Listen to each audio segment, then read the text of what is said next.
Sveiki! Šodien stādīsim uz priekšā ļoti interesantu produktu – ledus urbi Rextor Thunderbolt. Tas ir ledus urbis, kurš ir domāts priekš akumulātoru urbmašīnas un kādas ir viņa galvenās, teiksim, īpašības. Pirmais tas ir, kad šneks ir izgatavots no augstuma izturīgas plasmasas. Pagājušajā gadā jau mēs testējām pie -26 grādu sala, ne mazākā iespēja, ka viņš varētu nolūst. Bet vēl ir viena nianse, kad šneks ir izveidots no atsevišķiem segmentiem. Un ja gadījumā jūs uzbraucat ar mašīnu vai jums kaut kas notiekās, tad jūs šo segmentu varat nopirkt atsevišķi, viņš ir pieejams nomainīt. Tad nākošās īpašības.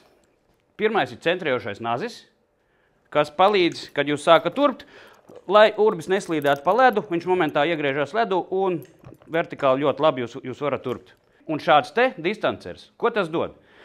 Jūs, kad urbjat, teiksim, īpaši kādā slapjā ledū, tad urbis ļoti ātri grib griezties iekšā un jūs varat izlaust roku, viņš var ieķīlēt. Šis te distancers dod to, ka viņš vienmērīgi griežās ledū un pilnīgi var urbt ar vienu roku, nebaidoties, kad viņš ieķersies vai ko. Jā, un vēl viena interesanta lieta, ko dod šis te centrējušais nazis un distancers. Ja, pieņemsim, jūs gribat ķert lielos 2 kg brekšus un jums vajag izurbt caurumu blakus caurumam. Tad ar parasto urbi viņš grib ieslīdēt un nesanāk smuks caurums. Ar šo jūs varat urbt vienu otram blakus, kaut vai metrīgu āliņu izurbt, un viņš neslīd iekšā un ļoti ērti ir to darīt.